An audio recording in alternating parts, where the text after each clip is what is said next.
Her only friend, the stray dog, was shot before her eyes. A Lakota chief brought her a wolf pup. The pup was maybe 6 weeks old when I set it down in front of her. She didn't move, just stood in the opening of that half-fallen soddy with her arms crossed over herself, the way a person holds in heat when there's no heat left to hold, and she looked at the bundle of gray fur in the dirt between us, and nothing happened on her face. Nothing I could read anyway. I had ridden 4 hours to get that pup. 2 hours north to a den site I knew near the bluffs above Willow Fork. 2 hours back with the thing tucked inside my blanket, its small heart beating against my ribs the whole way, its breath warm and fast and smelling of milk and earth. I set it in the dirt between us because I couldn't think of another way to start. She looked at it. Then she looked at me. Her eyes were red at the rims, had been for 3 days. The kind of red that doesn't come from one afternoon of crying, but from crying at night when you think no one is watching, then stopping, then crying again. There was a cut on the back of her right hand she'd gotten from the broken window frame, the one Harlan Voss's man had put his rifle through when he shot the dog. I stood there. I'm not a man who explains himself, mostly because I never learned that there is much to explain. What I do speaks or it doesn't. Sometimes a long time passes before anyone hears it. She bent down slowly and put her hand flat on the pup's back, and it startled and then leaned into her palm, and she made a sound in her throat that wasn't a word. That was late October of 1874. I remember because the cottonwoods along the creek had gone the color of old gold, and the air had that first frost edge to it, the smell of cold soil and something green dying cleanly. A good smell if you're not afraid of winter. I am not afraid of winter. Her name was Anna Vane. She had come west from Indiana 2 years before with her husband, a man named Fletcher Vane who had believed in land and hard work and not much else. He died of a burst gut in the spring of that year, which left her with a quarter-section soddy and 60 acres of dry ground and a milk cow, and a debt to Harlan Voss that her husband had taken on the winter before, when there was nothing else to take. The dog had showed up at her place in summer, a yellow dog mid-size, one ear folded wrong.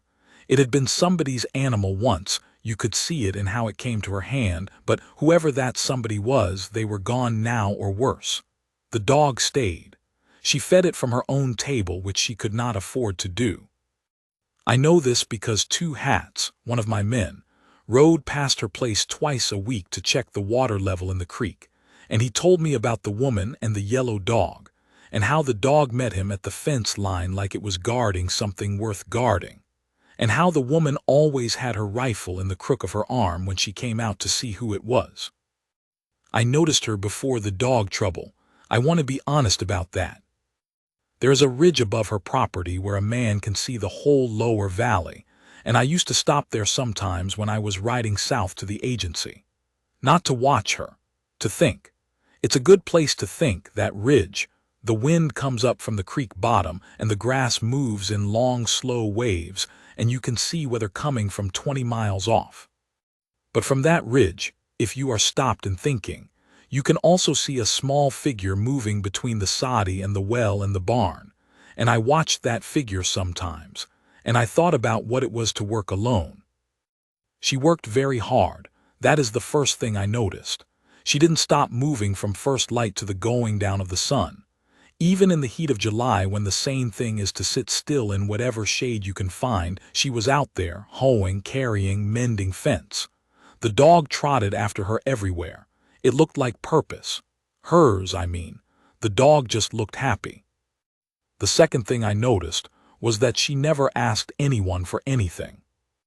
My people's land adjoins the south edge of her quarter section. The boundary is a dry creek, runs east-west, cottonwoods on both sides. Harlan Voss has been trying to claim those cottonwoods as part of his grazing allotment for 3 years. The trees are on Lakota land, not because I say so.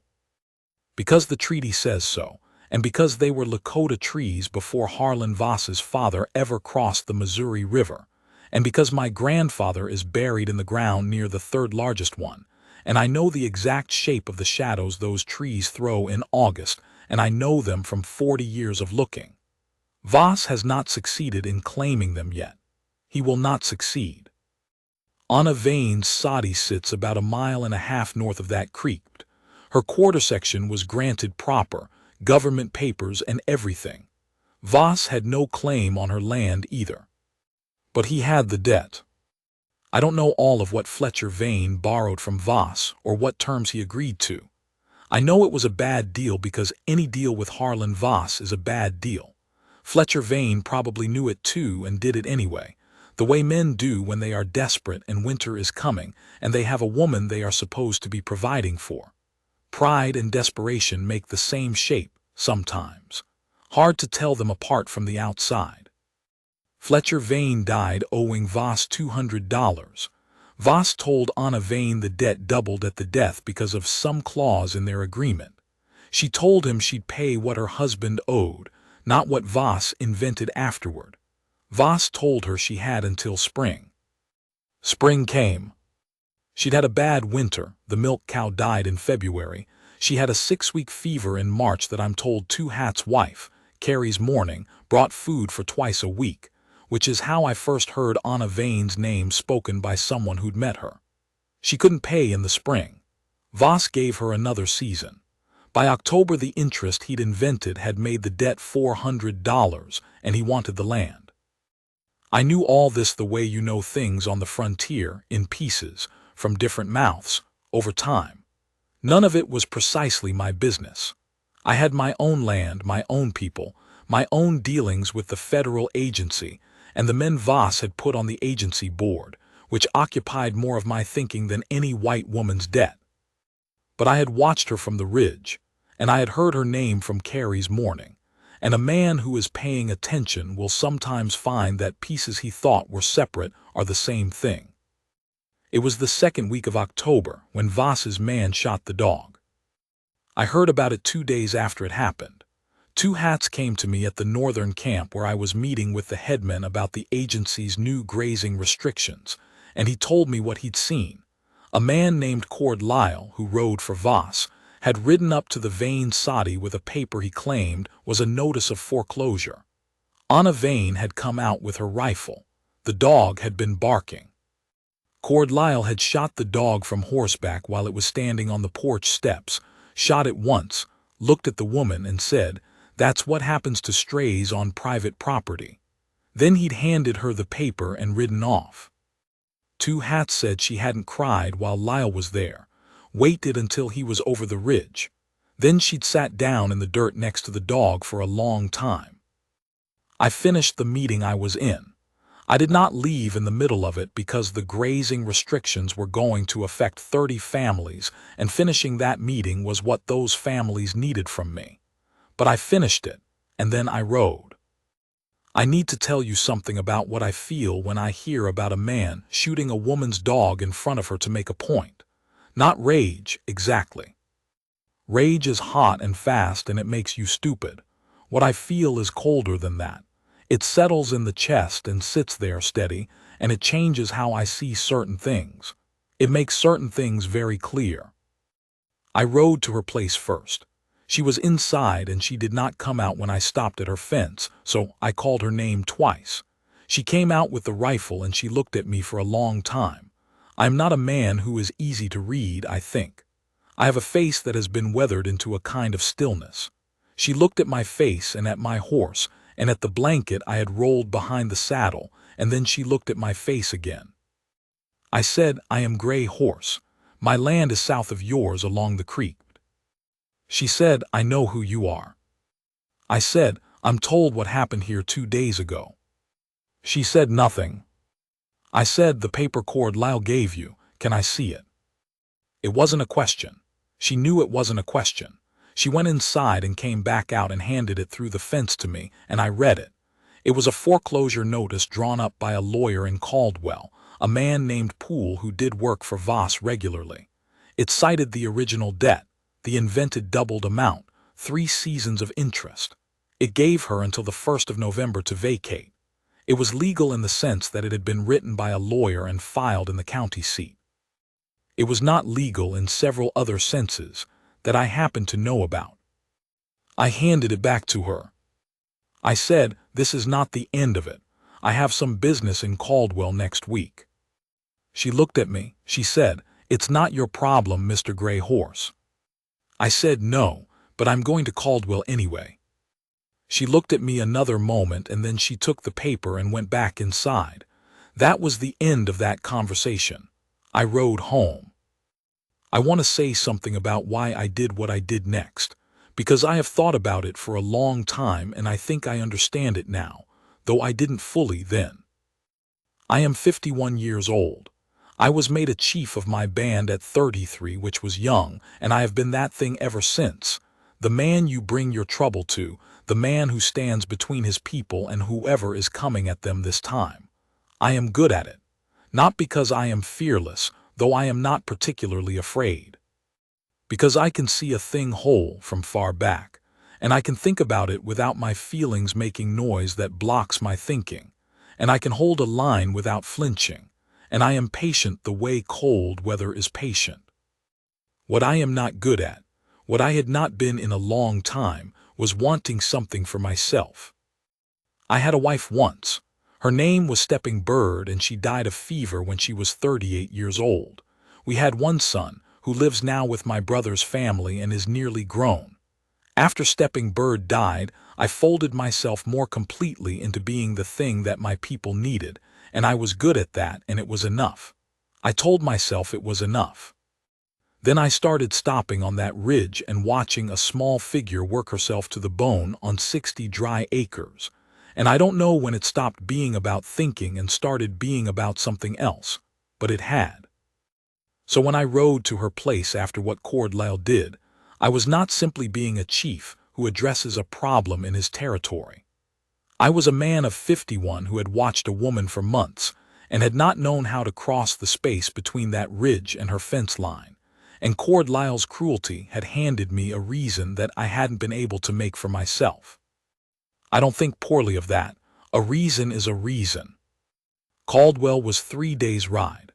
I went with 2 hats and a man named Stands Alone who knew the county clerk personally from a water rights dispute the previous year. What I knew about Harlan Voss's debt instrument.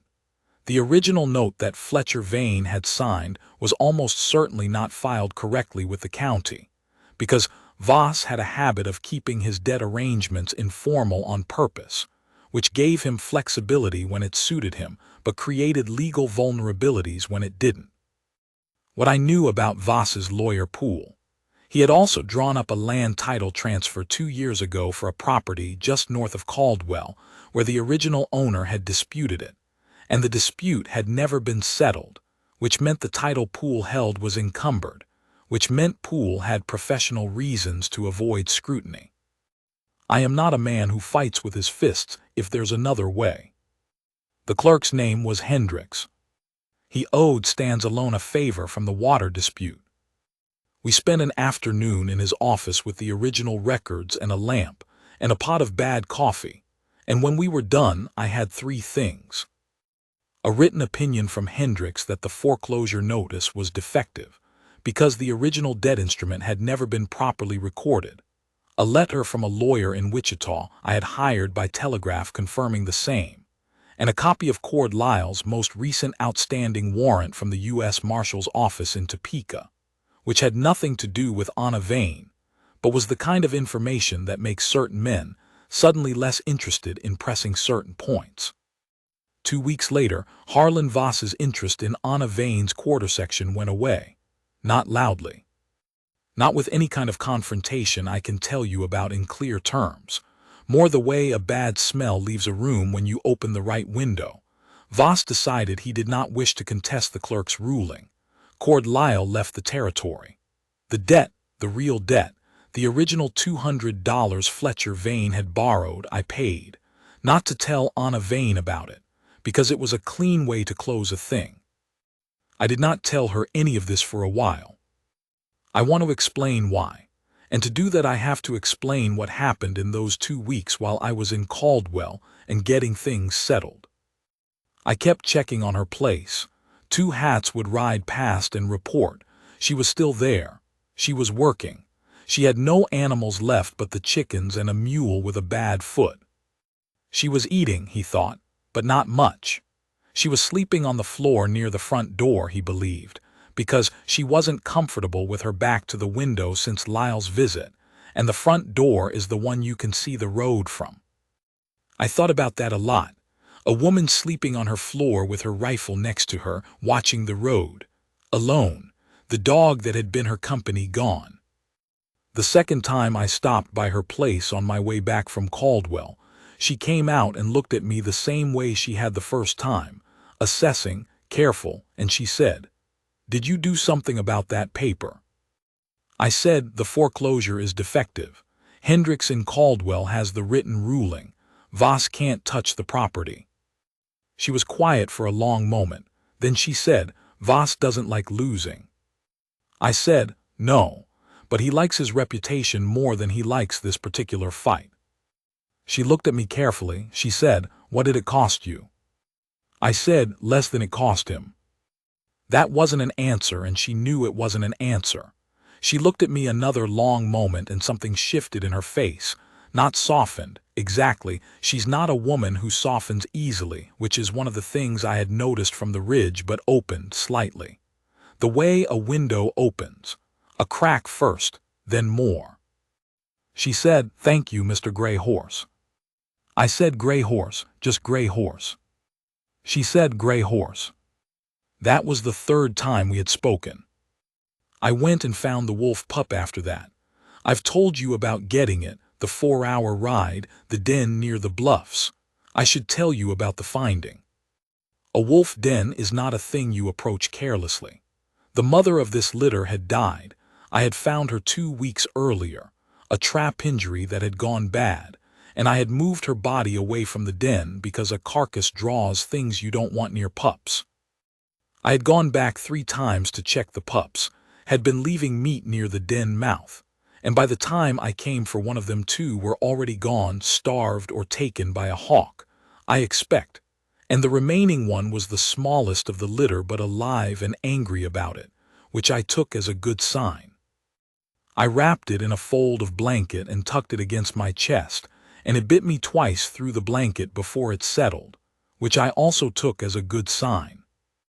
I set it down in the dirt in front of Anna Vane. You know what happened when I did. She put her hand on it and made a sound that wasn't a word. After a moment she picked it up and held it against her chest, and it bit her collarbone through her dress, and she said, "Ow," quietly, and I almost smiled. I don't smile often. There wasn't anything to be done about it. She looked at me over the pup's gray head and she said, "It's going to be enormous." I said, "Yes." She said, "It's going to eat everything." I said, "It will, for the first year especially." She looked at the pup, and the pup looked at her with yellow eyes that were still cloudy and uncertain, and she said, "Is it going to go wild on me?" I said, "Not if you do right by it." She said, "What does that mean?" I said, "Feed it from your hand, every day from your hand. Let it sleep where it can smell you, work it alongside you, don't chain it. A wolf that's chained gets mean. One that runs free and comes back because it wants to, that's a different animal." She was quiet, holding the pup, and then she said, "Like a person." I said something like. She looked at me, then in a way she hadn't looked at me before. Not the careful, assessing look she used when she was trying to decide if I was dangerous or useful. Something quieter than that. Like she was seeing a thing she had noticed from far away and had now walked up to, and found it was exactly the size and shape she had thought it was. She said, "Come inside. I have coffee that won't kill you, I think." The sadi was small and very clean. A single room, a pallet in the far corner, a table, a stove. There were 3 books on a shelf above the window, which surprised me, though I don't know why it should have. There was a photograph nailed to the wall near the door, a man and a woman in formal clothes, a studio photograph, very still. Her parents, I assumed. Something in the woman's jaw was the same as Anna's. She set the pup on the floor and it immediately tried to climb the leg of the table and fell over and shook itself and tried again. She watched it with something in her face I would spend a long time learning to read, that particular expression. It was something like a breath she'd been holding too long. The coffee was not good, but I drank 2 cups of it and did not say anything about that. We talked for a while about the pup, about what it would need, about her mule's foot, and whether she had the materials for a poultice. She knew quite a bit about horses and not as much about mules, so I told her some things. She listened the way a person listens when they actually want to know, not just waiting for their turn to talk. I appreciated that. Before I left, she said, "What do I owe you?" I said, "Nothing." She said, "Gray horse." I said, "Nothing, you owe nothing." She looked at me, she said, "That's not how it works." I said, "It is sometimes, when a thing is freely given." She didn't argue further. I rode home. That was the beginning. I want to tell you what happened after it because the beginning by itself isn't the story. The story is what it became. I came back the following week and the week after that. Usually with something, a haunch of deer when the hunting went well, or a load of winter wood that my men had split, or a poultice compound for the mule's foot that Carrie's morning had put together. Sometimes with nothing but myself in an hour. I always had a reason that was not the true reason. She always received me in the same way, carefully, a little formally, and then more easily as the visit went on. The pup grew fast. By December it was the size of a medium dog, dark gray on its back and lighter on its chest, with paws that were already absurdly large and the particular wolf gait, not quite a dog's movement, something that remembered open country. She had named it something I won't repeat here. That name was hers and the pup's, not mine to give away, but it suited them both. It slept in the soddy with her, which she had allowed because of the cold, she said, and which we both knew she'd have allowed anyway. The wolf did not take to me for a while, watched me every time I came from a distance, the pale yellow eyes tracking, not hostile, deciding. I let it decide. You can't hurry that. Around the 4th visit it came and pushed its nose into my hand, which is a wolf's way of asking a question, and I answered the question correctly by not making any sudden motions and letting it smell me thoroughly, and after that it would come to me. Not like a dog comes, eager, needing, more like a colleague. It had made up its mind and it was going to act on the decision. I respected that. Anna Vane watched this with the expression I was learning to read. She said once, "It's funny, it doesn't do that with anyone else. 2 of my neighbors came by last week and it wouldn't go near them." I said, "It knows who you trust." She looked at me sideways and didn't say anything. There was a night in January, and I want to tell you about this night because it is important to me, and because it says something that I am not sure I could say in plain words. There was a night in January when a norther came through, the kind that drops the temperature 40 degrees in 4 hours and turns the sky the color of iron and makes the wind sound like something that is angry on purpose. I had been checking on the cattle in my southern pasture, and I was caught out when the weather turned, further from home than I wanted to be in a storm of that kind. I turned south toward her place because it was closer, and because in that kind of cold you are not proud. She heard me at the door before I knocked. When she opened it, she looked at my face. I was half frozen, my hands barely working, and she didn't ask any questions. She just pulled me in by my sleeve and put me by the stove and pushed a cup of something hot into my hands. The wolf came and lay against my feet. After I had stopped shaking, she made food, just corn porridge and some salt pork, and put it in front of me and sat down across the table and waited while I ate. That is not a small thing. Waiting while someone eats without talking at them, knowing when a person needs feeding and not conversation. She knew that. Not many people do. After a while I said, "I'll sleep in your barn if you have room." She said, "You'll sleep on the floor in here if you won't freeze to death first." I said, "That's not how it's done." She said, "I know how it's done. I'm the one who decides what gets done here." She said it plainly, not sharp, just certain. I slept on her floor that night, the wolf between us in the dark, the storm going at the roof. I did not sleep well, not because of discomfort, but because of the particular alertness that comes when you are lying in the dark listening to a woman's breathing 10 feet away, and you are aware of it in ways that make sleeping difficult. I lay there for a long time and thought about stepping bird, not with grief the way I had thought about her for a long time, the raw, gone wrong feeling of a person-shaped space in your life, more like a conversation. I thought about what she had been and what we had been together, and I thought about what a man is allowed to want when he is 51 years old and has had one good thing already and lost it. I thought about a woman who fed strangers from her own table when she could barely feed herself, who slept on her floor with a rifle and watched the road, who held an orphan wolf pup against her chest and breathed out a long breath she'd been holding. I decided something in the dark that night. I decided I was going to try. Not in any sudden or dramatic way. A man of my kind doesn't do sudden and dramatic well, and Anna Vane was not a woman who would have been impressed by sudden and dramatic anyway. I mean, I decided that I was going to keep coming back, and I was going to stop pretending the reason was wood or venison or mule poultices, and I was going to see what she thought about that. The storm broke in the morning. I chopped her firewood before I left. The kind of cold that follows that kind of storm eats wood fast, and I wanted her to have enough. And when I was done, I came back to the door to tell her I was going. She was standing in the door with her arms crossed and the wolf at her knee, and she looked at my face for a moment and she said, "You should come back for supper Thursday." I said, "All right." She said, "Not as a favor. Because I want you to." I looked at her. She held my look the way she held everything, squarely, without looking away. I said, "All right." I rode home with my hands still half stiff from cold, and something warm in my chest that had no weather to account for it. I came back Thursday. I came back the Thursday after that. By March it had stopped being something I had to invent a reason for, and neither of us mentioned it. She cooked and I brought things, and sometimes we talked a great deal, and sometimes we didn't talk at all, and both were good. The wolf grew.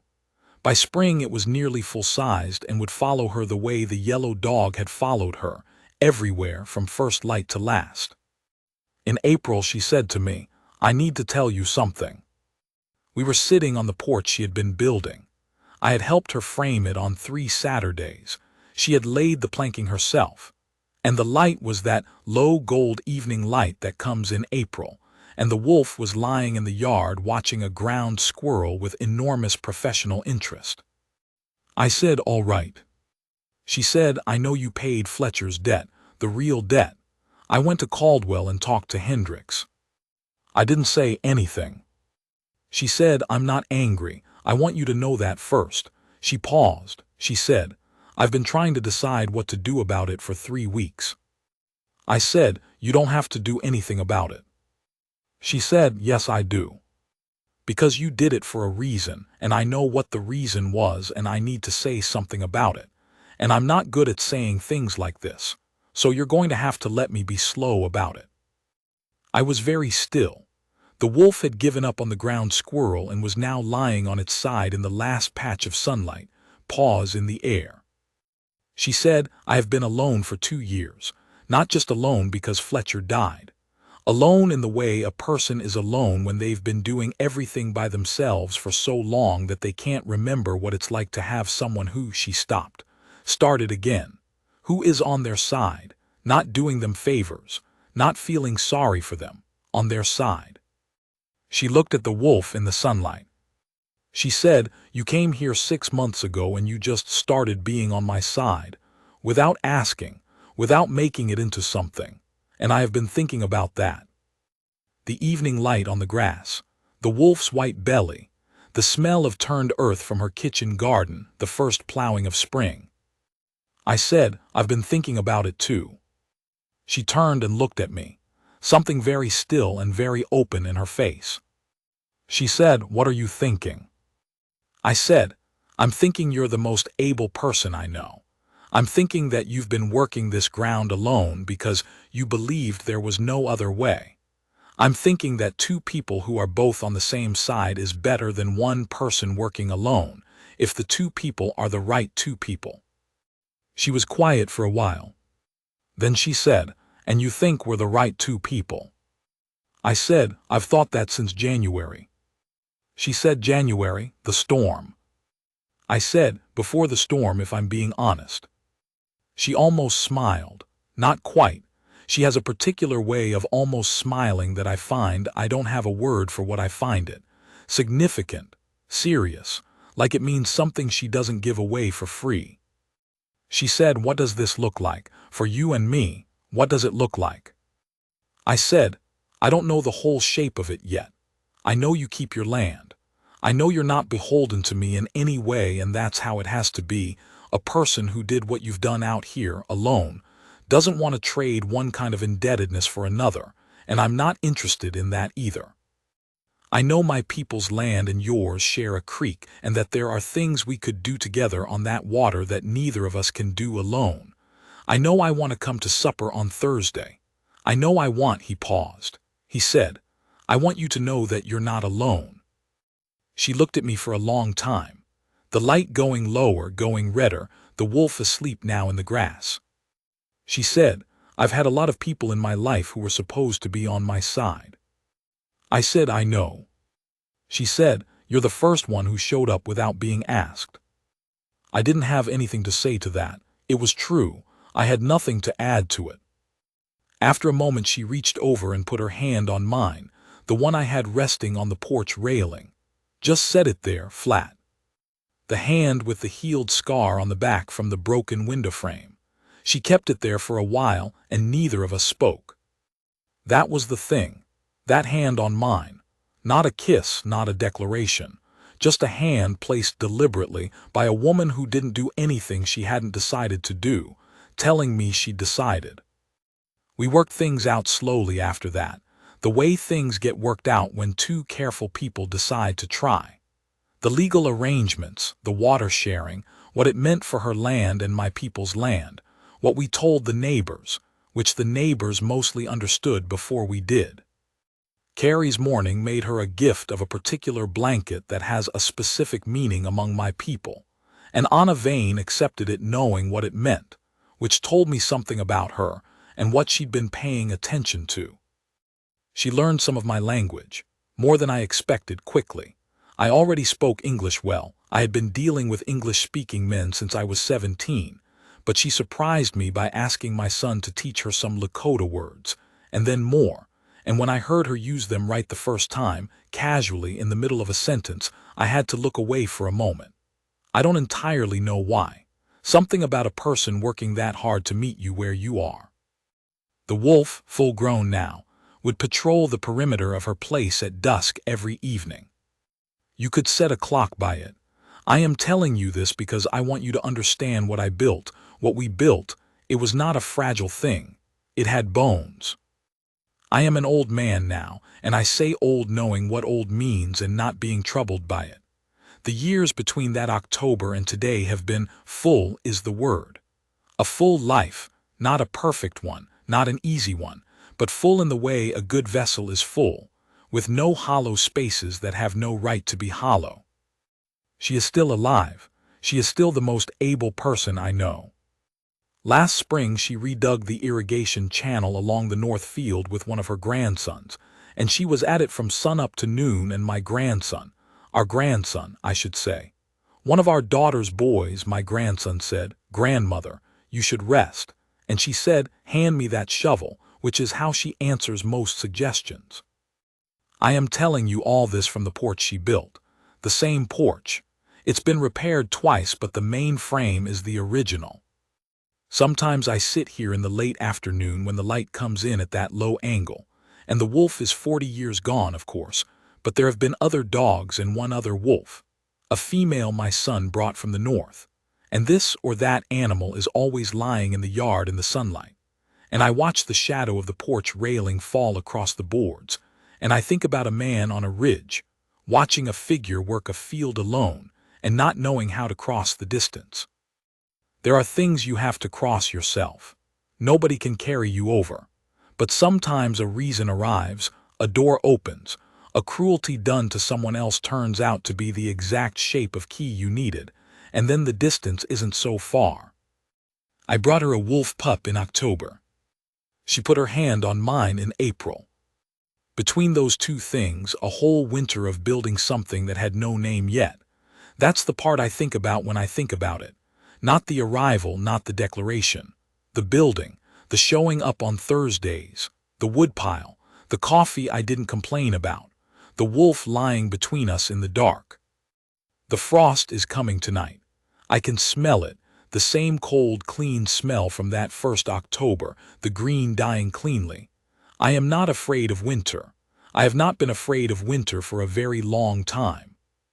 She'll be in directly. She always comes in before dark now, which is a concession she made about 12 years ago and does not discuss. I'll hear the wolf's nails on the porch boards first, and then her boots, and then the door. I've been sitting here long enough. I'll go in.